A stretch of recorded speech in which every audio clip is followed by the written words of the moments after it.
One of the questions that I get asked frequently is, when should I hire someone? And it's a very valid question. And in fact, what I've experienced through a decade of running my own business and 2 decades before that in corporate America is that there's really only 2 reasons to hire someone. Number 1 is capacity, and the second reason is capability. Both of those 2 go hand in hand. There is a third reason that we should like to hire someone, but we should never use it. And I'll talk about it in this particular video. So with that, let's talk. I'm Scott Todd, and as you know, today we are talking about hiring people. And it's probably one of the scariest things that we do as a business owner is to hire someone, right? Like we're gonna have to pay them to do something. And what that means is it also means is that money is gonna come out of our pocket. Because look, I mean, anytime somebody's taking money from us, then it's not money for us, right? Like it's simple.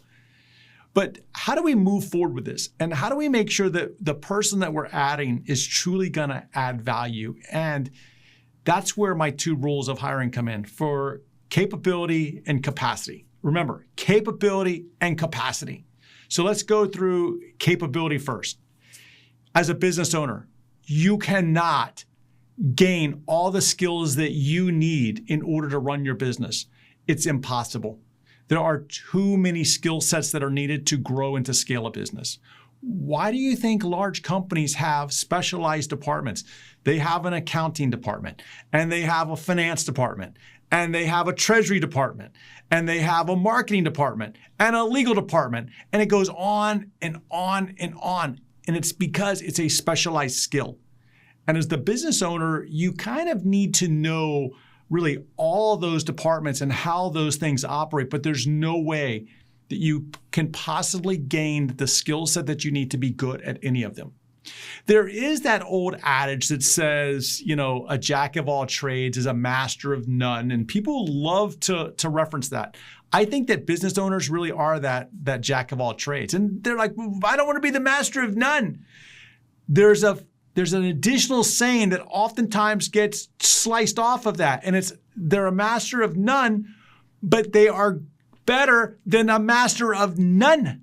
See, that's the whole thing, is we have to be, as business owners, we have to be multi-talented, multi-disciplined. We cannot just be this one piece, but at the same time, we can't go deep. We have to be wide, but we need people who can go deep for us. And that's the capability part. We don't have the capability, or someone on your team doesn't have the capability to do what you need another person. Capability. The second reason, or the flip side to that, is capacity. Capacity is like, hey, we're churning this stuff out, but we can't take anymore. We're rowing the boat as fast as we can. We can't row any faster. Like, this is it. We're at max speed. So what do? We add someone in the back of the boat who's going to help us row faster and farther, right? Like that person for capacity. The capacity is going to allow us to expand the capacity of the business. It's no different than like if we were just expanding our footprint, expanding our office space, we're gaining more capacity. And that's why we want to do that. So when we're dealing with capabilities, we don't have the skill set to move forward. We need somebody. When we're talking about capacity, we need to expand on that. And it's in the capacity world that we want to really think about this. Are we multiplying what we're doing? Is this person going to help us multiply? Are they going to help us grow faster? I think one of the things that oftentimes business owners often struggle with is this concept of return on investment. You see, really in everything that we do, we expect a return on our investment, right? Like if I asked you, hey, make an investment with me, you're gonna be like, sure, what's my ROI? But yet, when it comes to hiring people, we see that as an expense. Like, oh, I have payroll expense. But it's not an expense. You see, if I add you to my team, I am making an investment in you and your capabilities to add more revenue or more profit for me. I learned this lesson kind of an interesting way when I was at the Hertz Corporation. It was in my first role there. I was a controller, and the region controller that I reported to, he basically said to me, hey, here's your salary. I expect you to produce 10 times that amount in quantifiable returns to this company. Keep a list. And he was serious. And I did keep a list. I would save the company money. I would log it on my list. I would come up with an idea that we could start charging revenue for. I kept it on my list. At the end of my year with him, I'm like, here's my list. You said 10X. I beat it. It's 12X. So do you do that with your employees? Like, I expect everyone on my team to produce revenue or profit or both. I want to know what value you're bringing to the organization and what my return on investment is on you. And what I find is that most business owners, they don't seek that return on investment.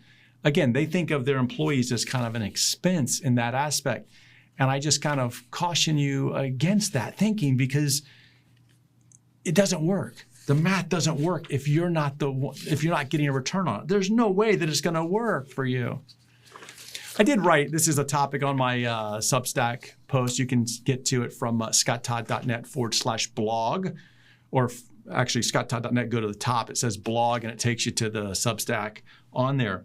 But one of the things that I talk about also is the wrong reason to hire someone.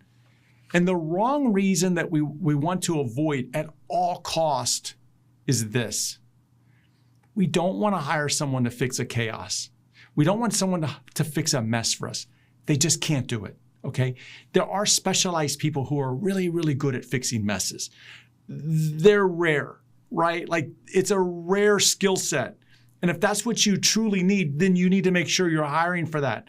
But when we add someone to fix something for us, or we just think like, oh, they're just going to use all their skills, they're not. Like, they have to kind of get plugged into something, some system that's there, and then it works.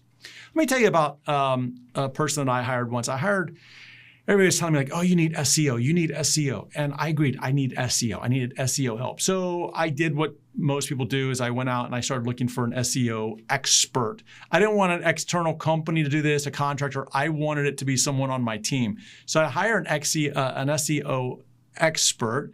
In the interview, man, they talked a fantastic game. They're like, hey, this is what I did. I turned this company. I got them to page 1 on Google, and you've heard it all before. You can imagine where it goes. And I'm like, you are fantastic. You're hired. I hired them. And on the very first day, I said to them, I'm like, hey, welcome to the company. Like, where are you going to start? And they're like, literally, this is day 1. This is where I realized I had a problem when they said, well, like, where should I start? And I'm like, well, what do you mean? Like, you're the expert. I hired you to do SEO. I don't know anything about it. And they said, well, okay, well, what keywords should I rank for? And I'm like, I don't know. You have to figure that out. Like, that's why I hired you, to figure this out. And they struggled. Okay, they would have been really, really good if I plugged them into a system. They would have been really, really good if they had a leader, a manager who could say to them, go do this. But for them to kind of take this on and start from scratch, they were lost. And that's not their problem. That was my problem, because number 1, I hired for the wrong reason. And number 2, I didn't have the system or the framework set up. So when we go to hire somebody, we want to make sure that, hey, they're going to be able to plug into something. Something is working and they can pick up on it and then multiply. Remember, that's the key word. I want them to multiply. We're doing this, now multiply, amplify what we're already doing. And in my experience, there's kind of three ways to approach this. And this is how I do it. Number 1 is I start off with the process map. I am a big believer of swim lanes. Hang around this podcast, hang around this video. You're going to see me swim lane. I'm going to swim lane everything. And if you're like, swim lane, what is he even talking about? It's where I map out the process. I map out from start to finish how this thing flows so that everybody understands this is what people do. This is how technology interacts with that. It's called the swim lane process. And it's also on, again, hang around. We'll get there. I promise you we're going to get there. But I map out the process. Number one, I always map out a process of where someone new is going to fit into that, because that's how I'm going to be able to identify what value they're going to bring to me. Step number two is I tie it back to revenue or profit, right? Like I have to see that it's going to generate some profit here. Tie it to revenue. Hey, I expect I'm going to hire you as a video editor. I need you to amplify my message. I need you to get me more audience, because more audience is going to lead to X, Y, and Z, right? Like that's what we do here. We all drive towards some level of revenue. Otherwise, the system doesn't work. The economics has to work.